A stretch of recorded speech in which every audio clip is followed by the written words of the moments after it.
welcome into another edition of the PHNXDbacks podcast right here on PHNX. We have a full crew here, full house, all the gangs here. I am your former mayor of PHNX, occasionally known as Derek Montilla.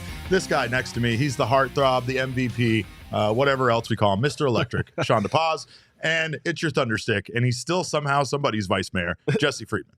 Don't you love how we had this dramatic entrance for Shawn as part of the show? And then he just left and then he was just gone. You also left immediately. You guys both was on the show. But I was already here. That's true. I don't care. You both abandoned me. I thought I had a crew. I thought I was solid. And then next thing you know, I'm doing shows with Jacob. What happened there? Back. Also, the heartthrob is new. That's new? I kind of like it. You like that? Well, you are responsible for basically addressing all international sex symbols on this show. He's very mad about us giving that to Scott McGuff, but we'll talk about that. But we have more important, more exciting things to talk about. And that is because we are joined today by a very special guest.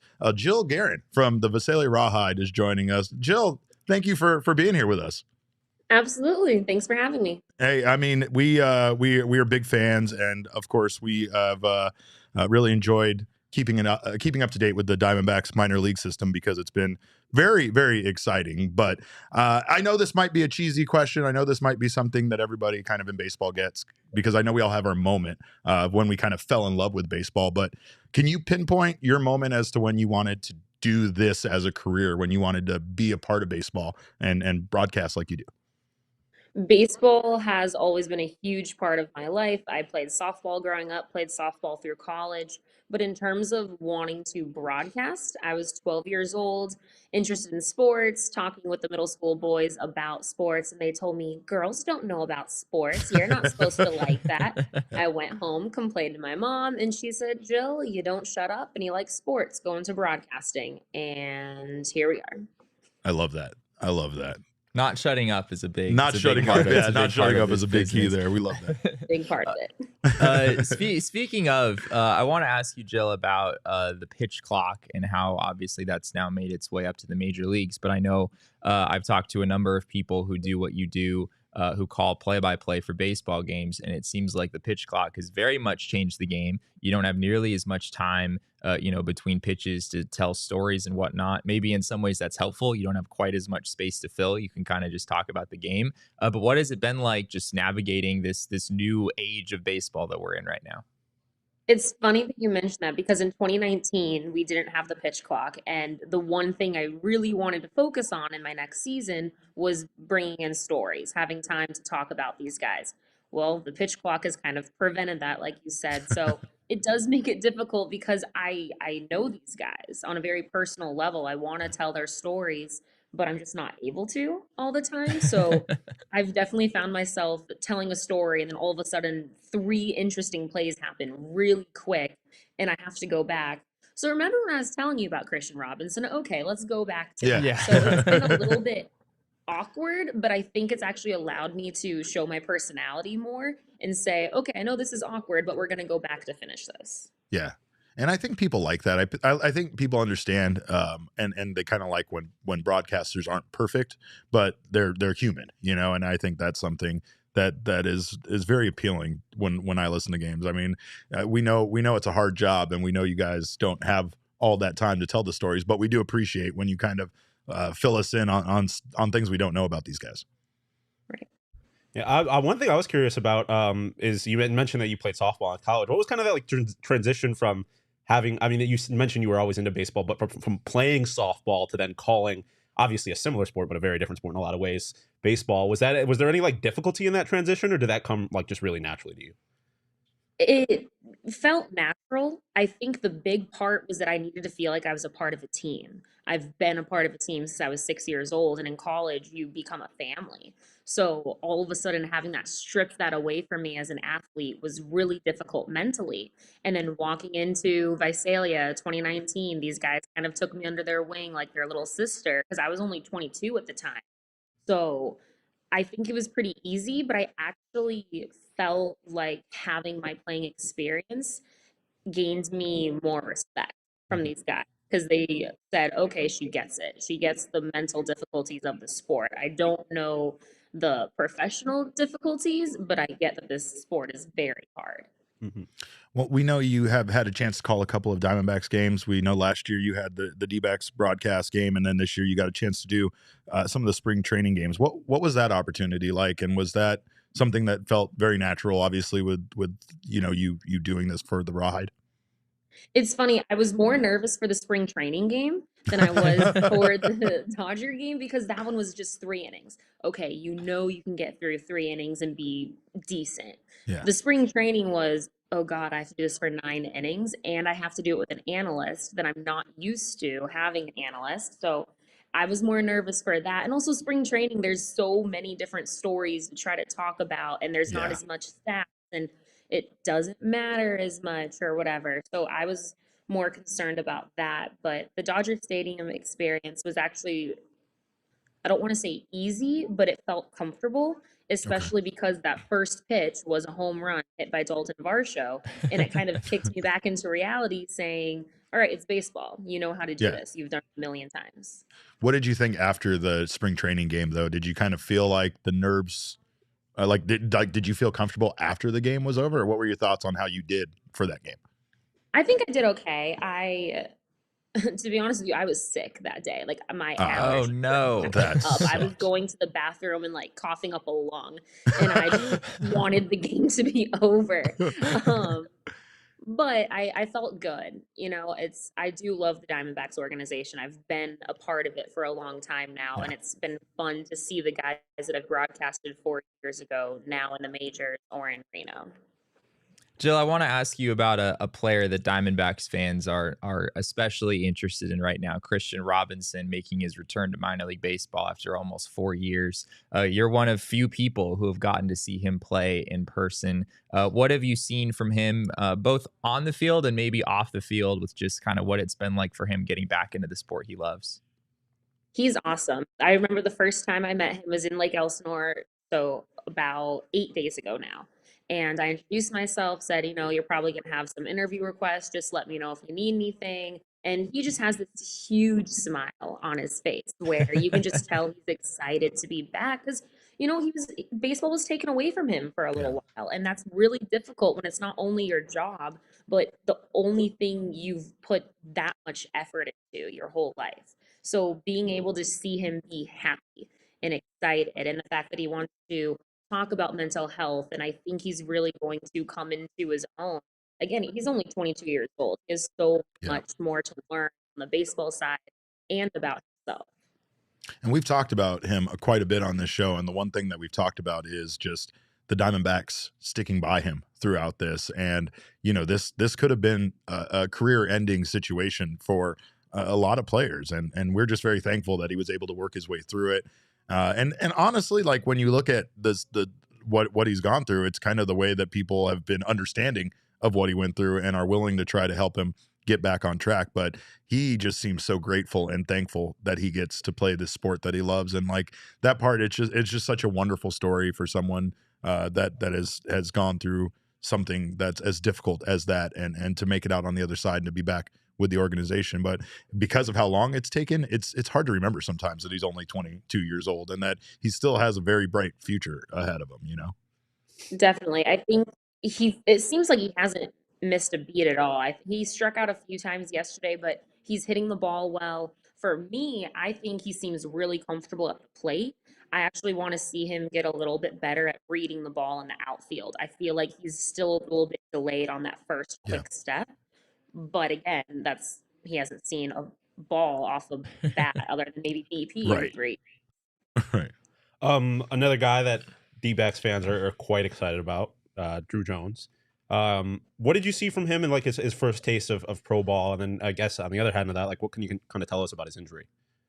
Right. I do know that he's been playing in the ACL, but he's not running just yet. He posted some videos of him like fake jogging where he probably could have legged a triple out, but he ended up being on first base.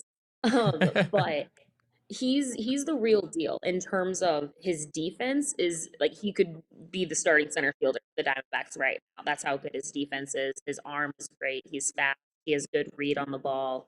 His hitting is going to be what takes a little while to just get more comfortable, become more consistent. But again, he was in high school. In Georgia. I don't know how fast they throw, but it's not as fast as what you see here in Visalia.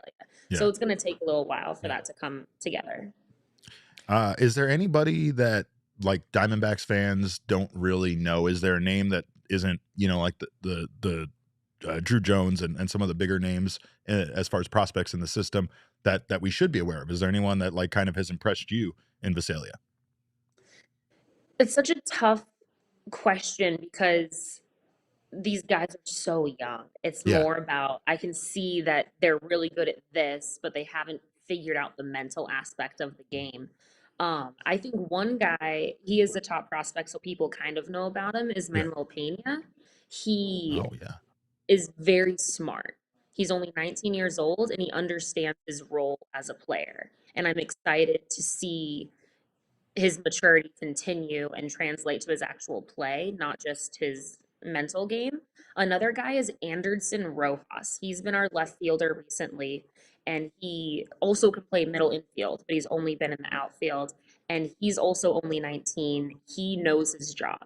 He knows he's fast, and he knows he's not going to hit a lot of home runs. He always has at least one bunt attempt every single game. He just has a good head on his shoulders, and he's really athletic. You could throw him anywhere, he'll be fine. Last thing for me, Jill. I don't believe he's not with the Rawhide at this point, but I know you got to see Yumin Lin get his first taste of pro ball last season, and I haven't gotten a chance to see him pitch in person like you have, but from what I've heard, he has like 26 pitches and can throw them all for strikes. And people are kind of dreaming on the pitcher that he could become someday for this organization. What did you see from him last year? And what are the things that Diamondbacks fans should be aware of when it comes to him? Right. I think I only saw him maybe 5 or 6 starts. He came kind of late in the season, Yeah. but I remember he had a lot of strikeouts one game. Like you said, he has so many different types of pitches where, okay, let's say he has a curveball, but he has like 3 different types of curveballs. He can control it so well where he knows how to make it have different spin, whether it's going on the inside part of the plate, the outside part of the plate, very outside. It's because of his able to locate, he has that many pitches. And I don't really know what else he needs to improve on except just continue to keep pitching. I don't know what exactly he needs to work on. He looks great to me. You got anything else? No. All right. Well, Jill, we thank you so much for your time, and we are very excited to see not only you guys continue to put on a wonderful show there in Rawhide, but some of these youngsters make their way up through the minor league system. I feel like that's got to be kind of the most fulfilling part for you, is to see these guys at the level you see them and to see them go on to reach the success that some of them have. Absolutely. It's funny. People say, your dream is to call a Major League Baseball game, right? And I said, yeah, of course. I have things on my bucket list. One thing on my bucket list is actually to call a game where one of the players that I know from minor league baseball makes their MLB debut. I think that would just be a cherry on top for my career. Yeah, that's incredible. And it's just something that's so unique in baseball that you don't really get elsewhere when it comes to like those young players eventually getting to that point where they make that major league debut. So, but we thank you so much. We've really enjoyed listening to you, and we wish you the best down there in Visalia. Thanks, guys. Thanks, Jill. Thanks.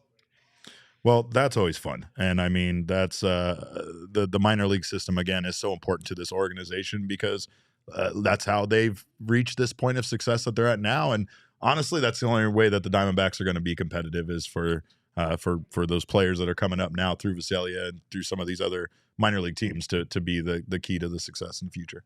Yeah, she just gets to see so much cool stuff. And I feel like D-backs fans probably keep up on Reno reasonably well. Like, it's not, there's enough content out there. It's reasonably easy to watch the games. And I mean, you can watch Visalia games too. But a lot of people just don't have the time to watch every single minor league game that happens. There's 162 games in the regular season of a major league. It's so hard to watch anything beyond that, right? But Kristian Robinson and Druw Jones, though, are two of the most exciting players in the D-backs farm system right now. And Druw Jones, it was just a few games before the quad injury, but he should be back pretty soon, as she was talking about. And Kristian Robinson is out there already. So And get that's out to a Visalia Rawhide game, people. Yeah, no kidding. Get out. Kristian Robinson really is the wild card there, because he's the one that we have no idea how fast he's going to move through the system at this point of his career. Like, obviously, we know baseball players need to work their way up, and that goes.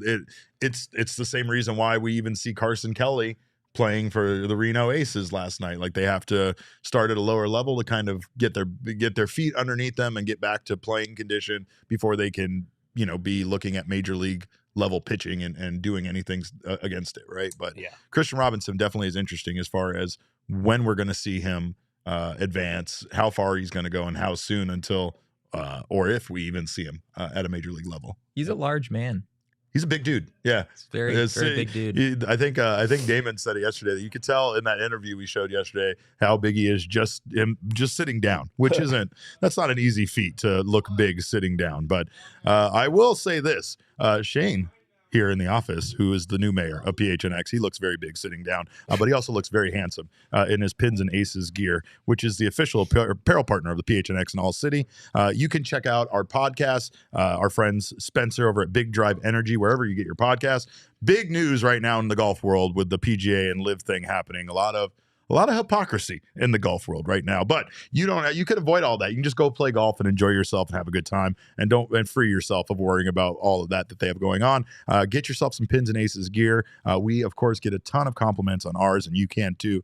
It's a family owned golf and apparel business, and they make amazing polos, hats, golf bags, and of course everybody has to have a beer sleeve in their bag. So check out pinsandaces.com and use code PHNX to receive 15% off your first order and get free shipping. That's pinsandaces.com. Also, check out our friends from Game Time. If you want to have a fun time this summer, go out and see some baseball games. Game Time is the place for last-minute ticket deals. Both of these fellows will agree. This is where we get all of our tickets for. I was on Game Time just a little while ago looking for tickets for wrestling in Chicago. So you can get your tickets for anything, shows, concerts, events, doesn't matter, over at Game Time. And the best part is you wait till the last minute. That way you know you're going to go, and you get the best ticket deals last minute. It's the fastest growing ticket app in the country for a reason. You can snag the tickets without the stress with Game Time. Download the Game Time app, create an account, and use code PHNX for $20 off your first purchase. Terms apply. Again, create an account and redeem code PHNX for $20 off. Download Game Time today. Last minute tickets, lowest price guaranteed. Thank you guys. Big thanks to Jill Gearin for joining us. Thank you guys for being here on the PHNX Sports YouTube channel. If you haven't subscribed already, please do so. Sign up for notifications. Leave us a little like, thumbs up. We appreciate that. If you're listening on your favorite audio podcasting app, please subscribe to us there. Leave us a review. We always appreciate the feedback. The thing we really want you to do, though, is join the PHNX family over here at Go PHNX with a diehard membership. Get yourself a diehard membership today, and it pays for itself right out of the gate. You get yourself a ranch card from Dobson Ranch Golf Course. You get yourself a $50 gift certificate from Mountain Mike's. You get free merch from us at the PHNXlocker.com, as well as 20% off all future orders. If that's not enough, you get Jesse's newsletter, Full Count, and all the writing from all of our writers here at PHNX, as well as access to our members-only Discord lounge, the best place to be an Arizona sports fan. Members-only discounts with our partners, members-only invites to events, and members-only merchandise as well. So join us today at gophnx.com. We love that you guys are part of the family, and I've tried my best to make Mike Hazen part of the family. I say that because I've said I would let Mike Hazen general manage my life. Right, just the day-to-day operations. Like, I need a general manager. Right, I mean, like he basically corrected a lot of problems with this organization, as we talked about yesterday. But you might have a lot of left-handed hitting outfielders. That's fine. I'm okay with that. As long as they're young and talented, I will have an entire outfield in my life of left-handed outfielders. But Mike Hazen appeared on the show with Joel Sherman and John Heyman on Tuesday. Two gentlemen that don't really know very much about the Arizona Diamondbacks. But I wouldn't say that. Joel Sherman and John Heyman cover literally all of Major League Baseball, and it's hard to keep track of everything. They ask some very well-informed questions. It's so difficult. Jesse's defending it, and I'm being a terrible person, but he's right. I mean, they did ask some great questions, but there were some very interesting comments from Mike Hazen when it came to the trade deadline, because we know that this team very much looks like they're going to be buyers at the trade deadline, and we kind of have an idea of what the Diamondbacks were going to be in the market for. We know that pitching still seems to be something that they haven't quite figured out, whereas they are getting lots of contributions from their position players. So really feels like pitching would be the focus. But Mike Hazen did bring up that might not be all that they're in the market for. Yeah. We have a clip here from that podcast of Mike Hazen talking about what the Diamondbacks will be looking to add at the trade deadline. Certainly pitching. We've been playing very dramatic baseball lately. We either win it or lose it in the ninth inning, and that's not a great way for a baseball team to go through life. We would like it to be 6-0 in the seventh inning and then just ease on through the last 9 outs of the game. That has not been happening to us. So we're going to need to address the pitching for sure. I think from a starting depth standpoint, getting through the last 4 months of the season and or shoring up our bullpen. We play good defense. I don't know that our run scoring is going to stay at the clip that it's staying at right now, which is going to put more pressure on our pitching staff. And I think that's an area that almost every contender will probably have to address, but it's certainly one we're going to need to address. And then trying to figure out some way to add a big bat into the lineup, given that, like I said, 1 through 9, I think we have a fairly consistent lineup with good hitters. We get on base, we can run, we can do some things. I think adding a little bit of slug would also be in our interest. Not exactly sure where we would fit that in, but those are probably the 2 main areas that we're going to need to address going into the deadline. Really? A power bat? Really? You don't say. Like maybe a JD Martinez that you could have had for just a little bit more money? I'm sure the Dodgers would trade JD Martinez. I'm down for that. No, but yes, obviously, again, like we said there, no surprises when he came out of the gate and said pitching emphatically, but I do like the fact that he describes the team the way he does. Like we noticed this, right?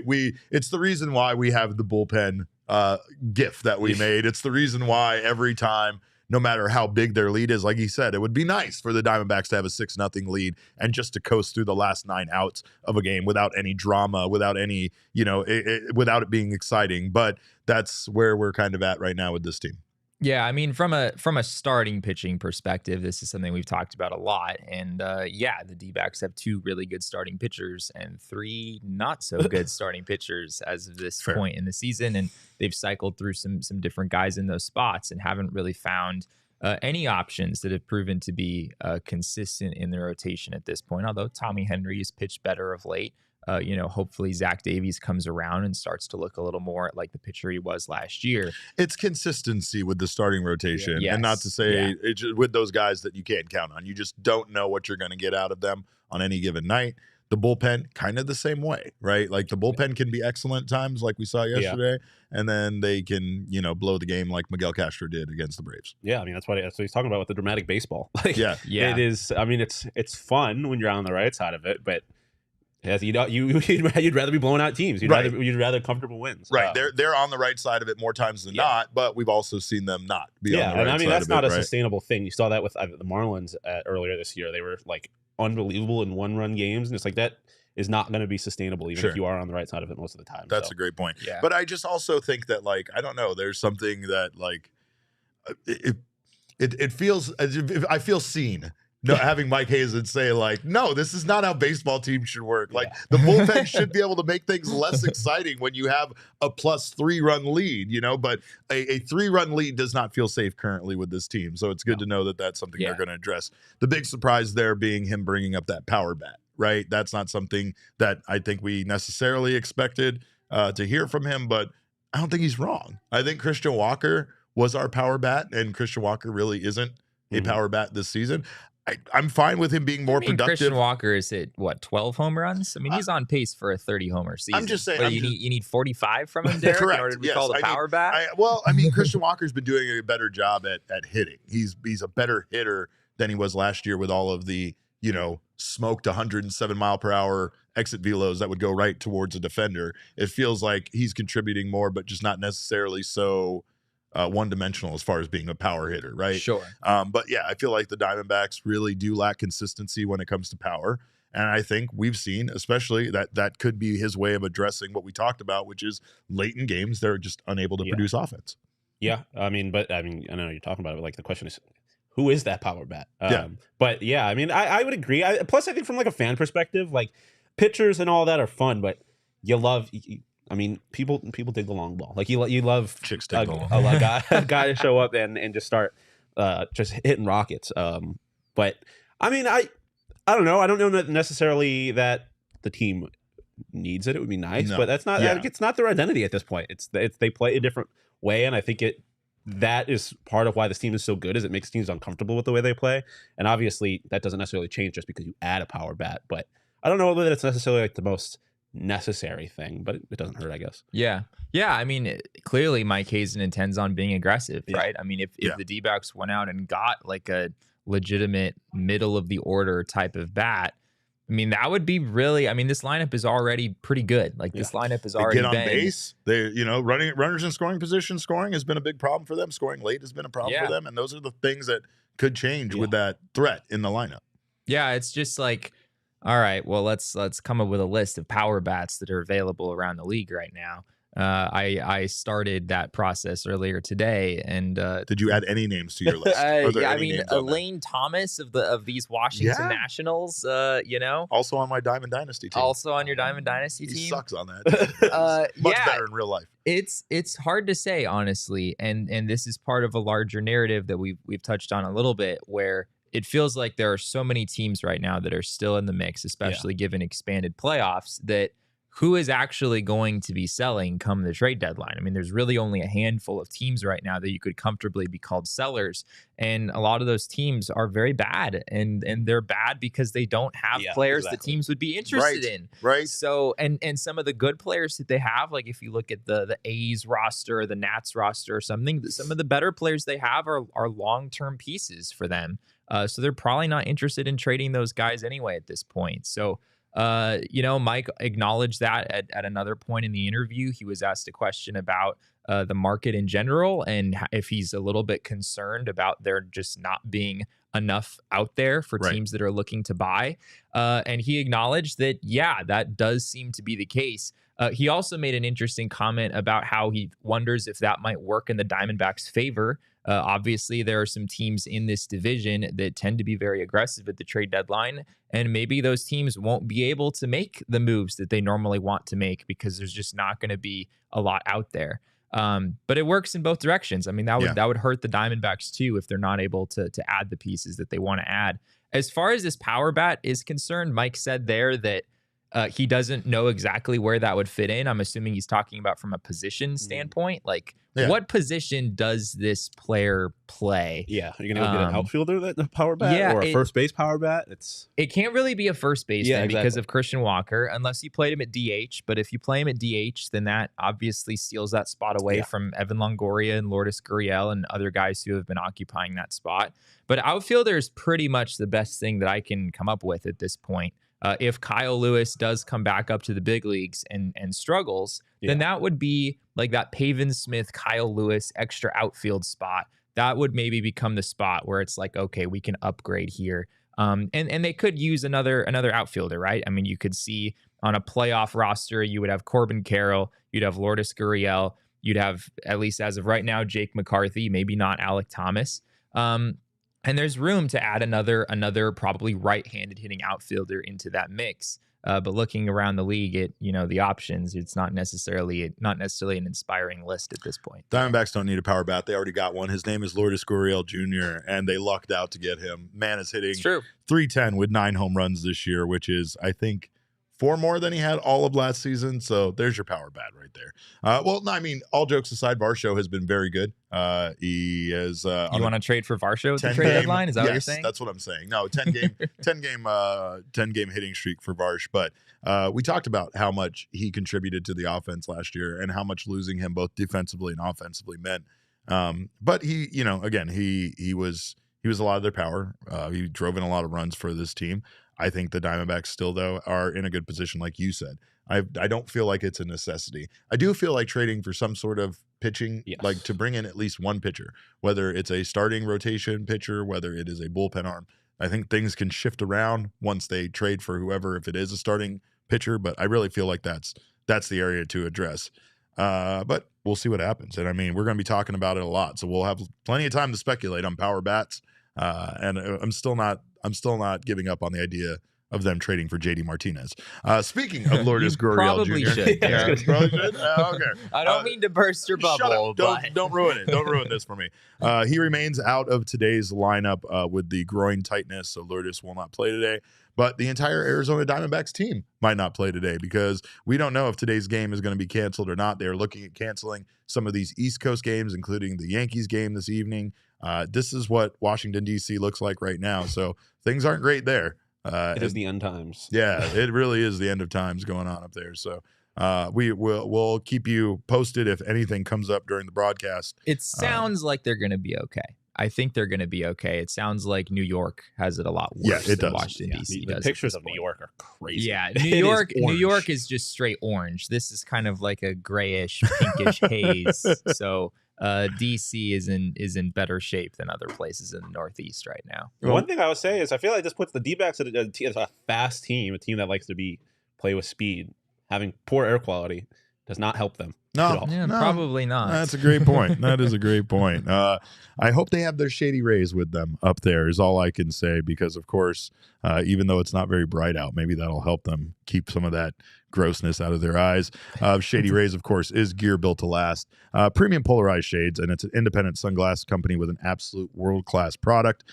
Sunglasses are a necessity here in Arizona. Let's not kid ourselves. So if you don't have yourself a great pair of sunglasses, you're not ready to live in Arizona. But they have the craziest lost and broken replacement protection plan you've ever heard of. If you lose or break your sunglasses, even on day one, they told us they'll send you a brand new pair, no questions asked.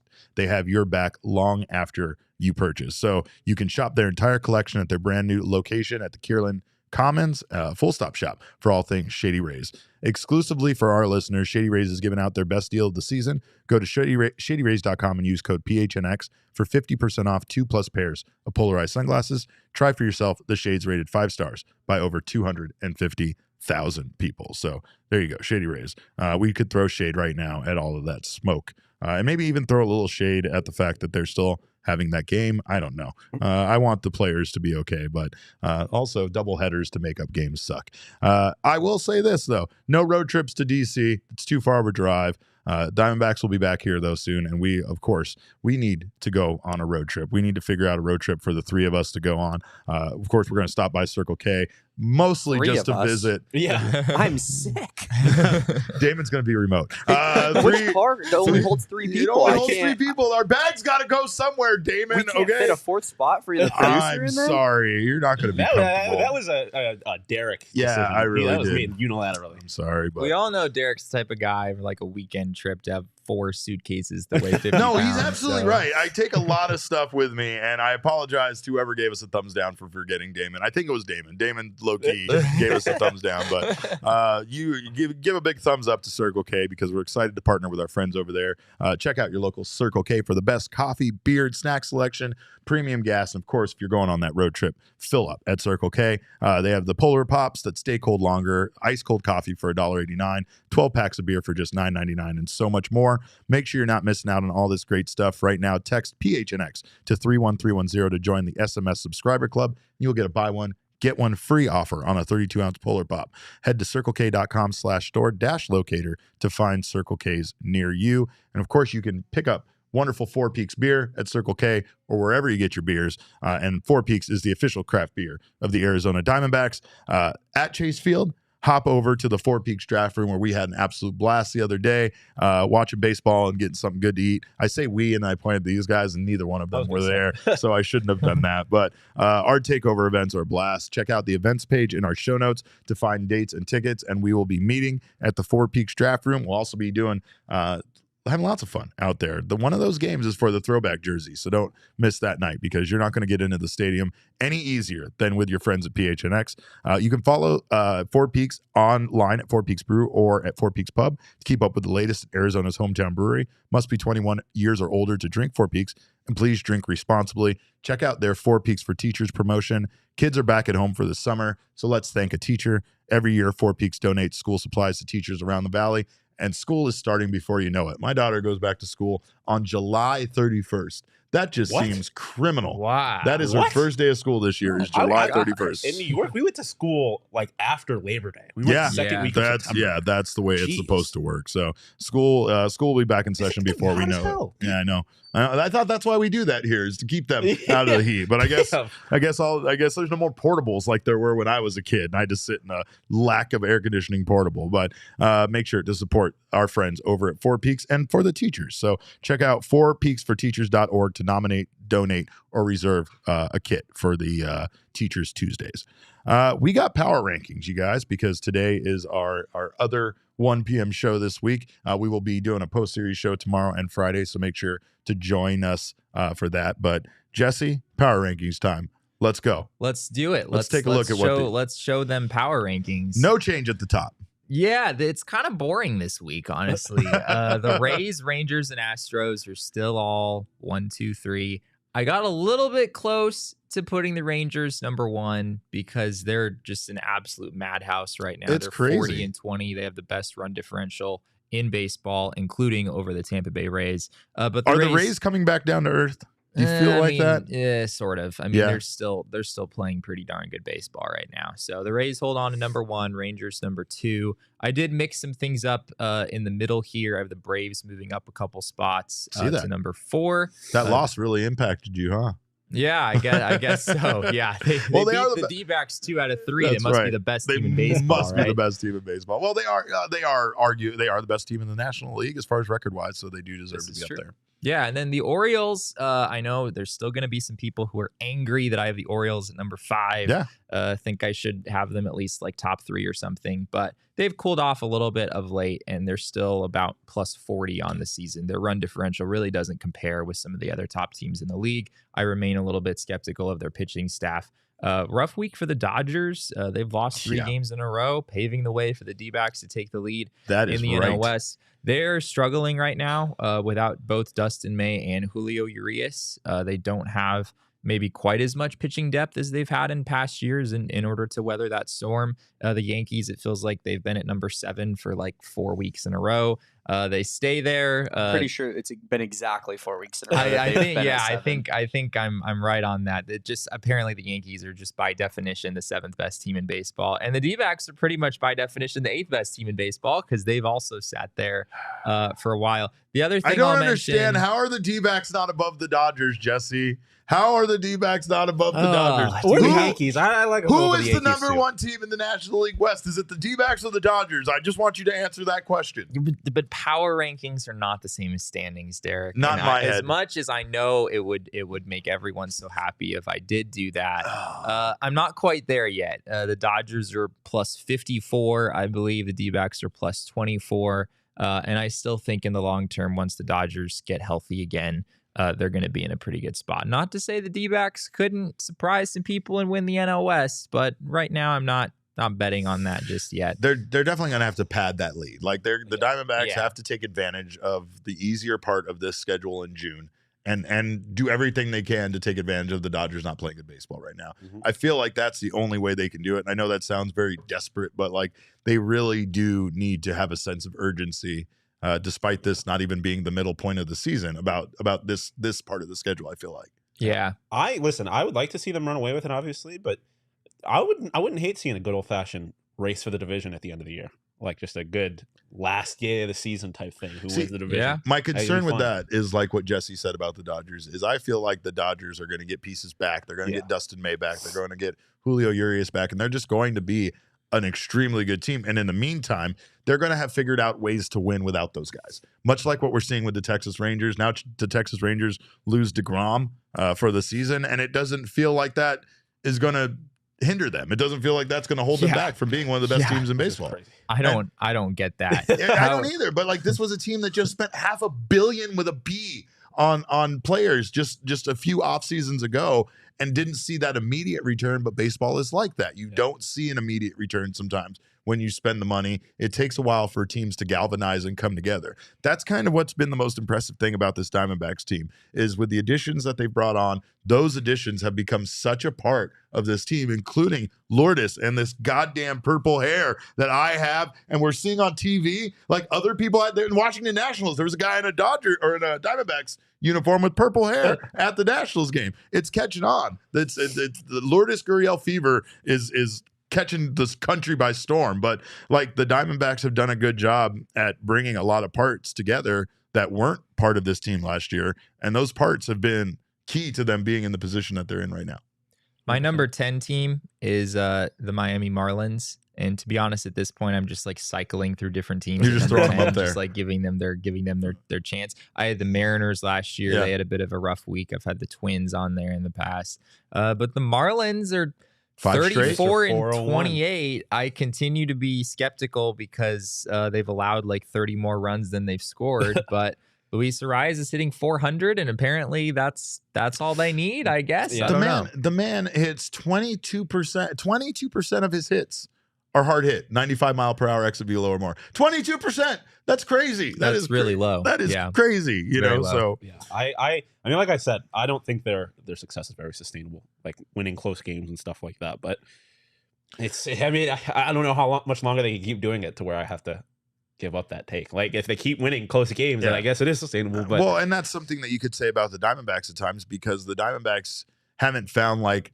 their thing that they're good at. Like when you look back at their wins, there's not one thing that's always there. There's not one thing that always consistently gives them advantages in games. You could say that maybe a bit about their speed and their base running, because we've seen that, but even that is only when they're kind of a complete team. When Jake McCarthy wasn't up here, it didn't feel like this team was stealing bases. When Corbin Carroll wasn't allowed to go 100%, there was no chaos being created on the base path. But there are some other teams that are kind of in weird positions as well, especially good teams. St. Louis Cardinals, 25 and 37 currently. That's not good, Jesse. It's not good. They would have to roughly win 62 of their remaining 100 games in order. That would be in order to win 87 games, which is generally pretty tough to make the playoffs without winning at least 87 games. Although they play in the Central. I was going to say, if there was a division to be in that situation, I mean, maybe the Central, the team that wins the Central this year is going to be like 82 and 80 or something like that. But yeah, I mean, there's this narrative that the Cardinals are the most talented team in the Central, and honestly, I kind of buy into that narrative. I think the Cardinals are the most talented team in the Central, and yet they lose every single day. They have lost 5 games in a row. They've lost 8 out of 10. And the Pirates aren't slowing down, even though they've lost to the A's. They've lost back-to-back games to the A's, which is sort of the definition of slowing down. Yeah, that's true. That's true. The Braves, 3 straight to the A's. Teams or are 2-8. No, that was back-to-back. Yeah.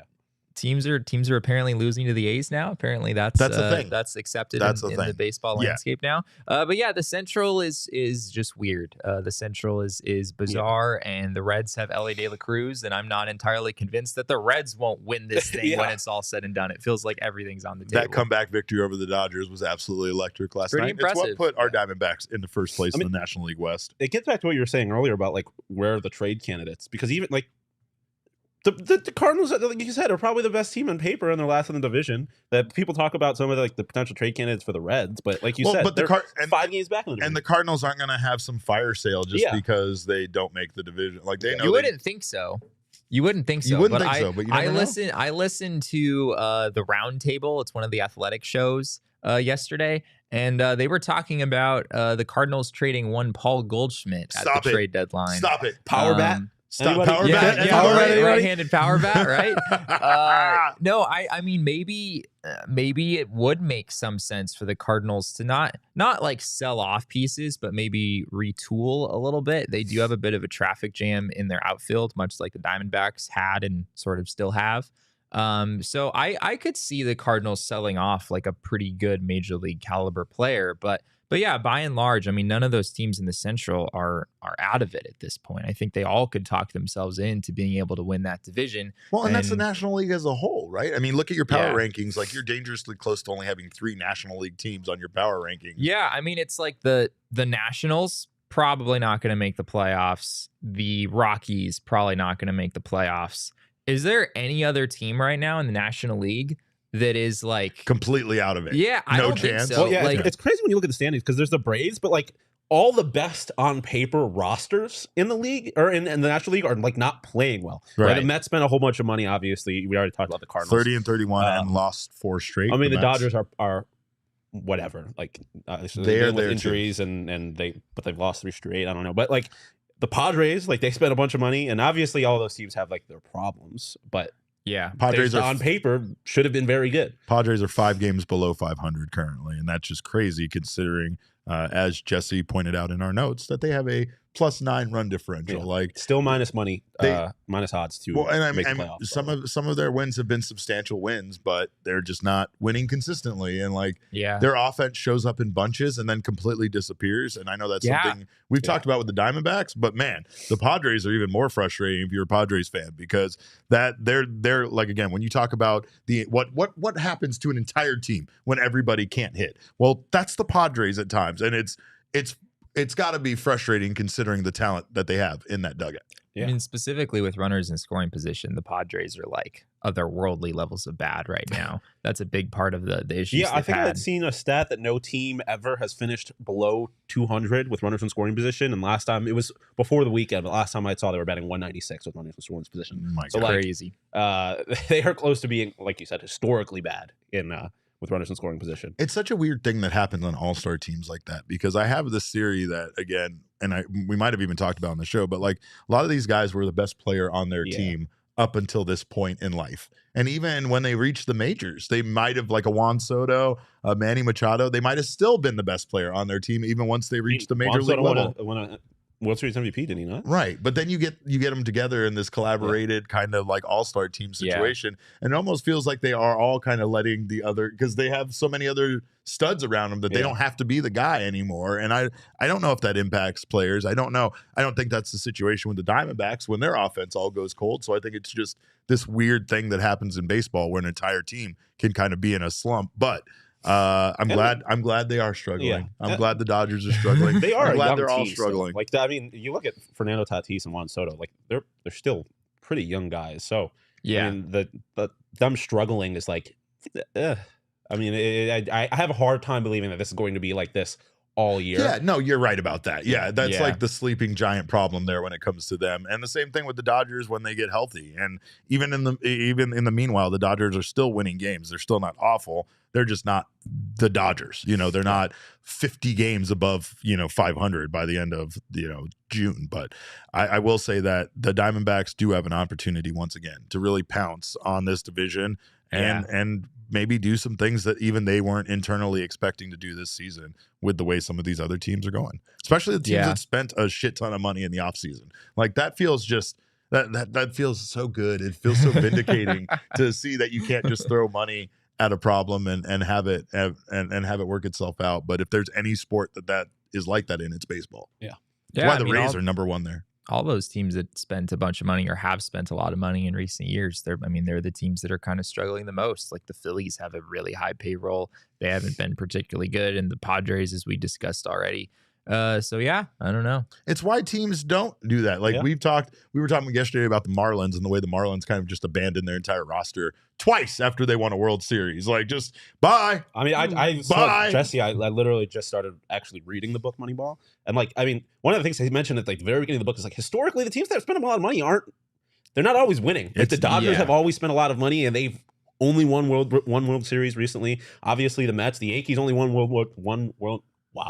won one World Series in the last 20 years. That was a good. Like these spending money is really not like it's not the wave. It does not translate to wins, and you're seeing that way worse than normal this season. But the teams that spent a lot of money are just not playing good baseball. When you talk about not playing good baseball and spending a lot of money, Carlos Correa is a great example, considering he was the big offseason story. I still am not off the Carlos Correa train. No, I still think Carlos Correa is going to bounce back. I'm not saying that, but I'm saying, Jesse, he was the most highly coveted player during the offseason, right?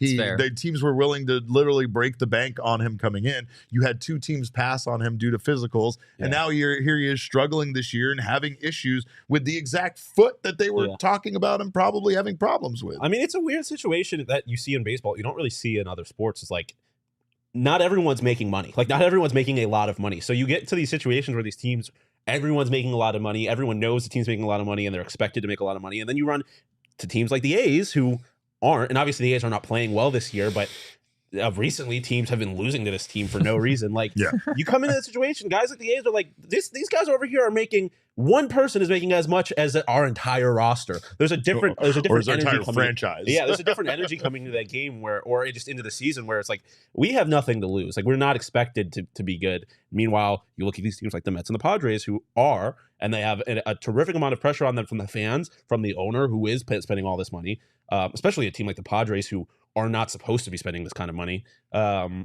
It's a weird situation for those guys, especially once you start not playing well. That pressure compounds when you know there's been a lot of money invested in you. Well, just as everyone expected, the best offseason free agent signing was probably Nathan Eovaldi of the Texas Rangers. Everyone Exactly saw as that we drew it up. coming. Well, I know yesterday that it was regarded that the Lourdes Gurriel Gabriel Moreno trade might have been the best trade of the offseason. So the Diamondbacks have that. And honestly, even if you can't quantify it on paper, still can't ever say how important it was that they acquired a catcher after losing their catcher. Yeah, wow. So true. It's such a big trade that you just where would it can't be right now? I mean, like, would Herrera be the starter? If Who they, would be would, the catcher? if they wouldn't have gotten rid of Dalton Varsho, he probably would have had to go. I forgot about behind that. the plate. Wow. Yeah. Which was obviously they did not want. Nobody So, wanted yeah, that. Nobody wanted That would that. have been a situation. Jose Herrera and Ali Sanchez, maybe? Although it would have been interesting because then you, Yikes. I mean, you got a lot of young people on that team, even more so than you have now. If that was the situation, Jesse just said those two names with the biggest grin, and I can't believe that that's actually probably what we would I have been. mean, stuck it might with. have been. what it was. It depends on how they would have played things with Varsho. That's a much I think darker you're- timeline that although we if don't this live team in. is still good in that situation, who's the trade deadline becomes very interesting because now you're looking at That's a catchers. great point. It That is a great really point. interesting to think about, like where What would if- the Diamondbacks be if they hadn't made that trade? I think we all are pretty much in agreement they would be worse off. For Yeah, sure. I would say Yeah. significantly Probably worse off. significantly worse off. But and it just so checked a box, right? Like, because we talked about the Yeah. core. Who's the core? What's the age of the core? Who are they going to pursue, right? It's not to say Carson Kelly wasn't a valuable member of this team or isn't, but Carson Kelly wasn't the future catcher for the Arizona Diamondbacks. He wasn't the catcher of the future for this team the way that Gabriel Moreno is. And it just feels like, man, you can sit there and look at a starting lineup. You can look at the 9 positions and you can feel pretty good about the position players and checking off maybe a shortstop there for Geraldo Perdomo being the shortstop of the future. And in the outfield, obviously Corbin Carroll. And there could be a few other guys there that you say are the core that you build around. But Gabriel Moreno definitely gets penciled in as the catcher of the future. Breaking news: White Sox, Yankees, and Tigers, Phillies have both been rescheduled to Thursday. I believe Diamondbacks Nationals will be played. It's the report. that I saw. Jesse's still confident about that. I think They do Bob play. Nightingale tweeted that out a little while ago. They do play the Tigers next too, so I'm sure that's going to be cleared up by then. But that's just something to keep in mind. Something for you to keep in mind is to check out our friends at OG's Brands, because whether there is baseball being played or not, OG's Brands can just make your day better. They have a wonderful variety of flavors, doses, and strains to choose from. But of course, they also have special edition, sleep edition gummies, Happy Balance gummies, mixed bag fruits, creams, all that stuff. They have all sorts of wonderful special editions. So whatever you're looking for, whether it is a delicious flavor or particular strain, they have you covered. They also have their pink lemonade flavor dropping on June 21st. So check out OG's online at ogsbrands.com and on Instagram at ogsbrands. You can also check out their products at your local dispensary. Must be 21 years or older to purchase, and you must enjoy responsibly. The pink lemonade has to be fire. I'm so excited for it. That has to be they fire. haven't missed on a flavor yet, and pink lemonade in and of itself is a great flavor of things. So I'm excited. When I was a kid, I was a huge sour candy fan. Yeah, I am and still a sour candy fan. and the like grapefruit sours and the pink lemonade sour is always a big favorite of mine. But you guys need to make sure that you check out our friends also at Saturday Neon. You need a amazing collegiate neon sign for your garage, for your bar, for your space. And this company, started by 2 friends and former college roommates, make officially licensed collegiate LED neon signs. Whether you're a diehard fan or a casual supporter, you'll love the way these signs light up your space in Arizona colors. We all have these like Zoom meetings and stuff we all have to be a part of now. It's just part of regular life. And you want your background looking much better than it does now. Jesse has a shower in the background of his. I don't know what's going on. It is not there. a shower. Right, it is a closet. It's a closet, that allegedly, unfortunately resembles a shower. They're shipped with everything you need to mount, power, and dim them, so the sign is easy to operate. And they have officially licensed for 19 select schools, including Arizona, Colorado, Alabama, Wisconsin, Auburn, and many others. So go to SaturdayNeon.com and use code PHNX for 10% off your first order today. Free shipping for orders over $200. And of course, they make a wonderful Father's Day gift. So check out Saturday Neon. And last, kids are out of school. Like I said, mine's going back before I know it. But in the meantime, I have to figure out something to do with her. And Octane Raceway in Mavericks is a wonderful place for them to have some fun this summer. Starting now through July 31st, they have a summer engineering camp. Partnered with Engineering for Kids, ages 7 through 15. We'll teach them all they need to know about engineering and give them lots of fun activities to do. They also have a Kids Bowl free program. Children 15 and under are eligible for 2 free games per day from May 30th through August 4th. So check that out. Book some fun this spring at Octane Raceway and Mavericks. Kart racing, virtual reality, laser tag, axe throwing, bowling, arcade, great food and drinks. I want to go over there right now. Pass as being under 15. Yeah, let's go. Tons of different events throughout the summer. Derek could definitely pass as being under 15. I just got to shave this beard off, right? Just get rid of the gray and I'll be fine. But check out octaneraceway.com and mavericks.com to learn more. That's all we got, guys. It's great to have you guys back. First of all, I want to say that. And it was great to have Jill Gearin on the show. So make sure to keep up with everything involving Jill. She's at Jill Gearin, and you can follow the Visalia Rawhide at Visalia Rawhide. I'm at Cap_caveman with a K. This guy next to me is at Shawn_DePaz. Yes, That guy over there is at Jesse N. Friedman, the one behind the computer. He's at Damon Dogs with a DAWG, and you still have to bark before you follow him. But our show is at PHNX_Dbacks, and all roads lead to at PHNX_sports on Twitter, Instagram, and Facebook. We still have no idea if the Diamondbacks are going to play a game today, but I think we do know. Jesse I think we do is know. very confident Bob that that's Nightingale going to tweeted that Diamondbacks Nationals will be played. That's right. So that's right. The way Jesse's saying, or the way Derek's saying that, it's like he wants Jesse to be wrong just so he can bring it to the show. Oh yeah. Oh yeah. we You're don't absolutely know, right. but Jesse over here is really convinced. I've Jesse been has married confirmed. for a long time. So yes, absolutely making someone seem wrong when they were so confident is a big part of my DNA. Gary Sanchez is currently doing that to me because this motherfucker's just hitting home runs all of a sudden again. Oh wow. He hit another home run with the Padres, and I'm sick of it. Wow. I hate that motherfucker. I hate him. I Okay. dislike him as a baseball player.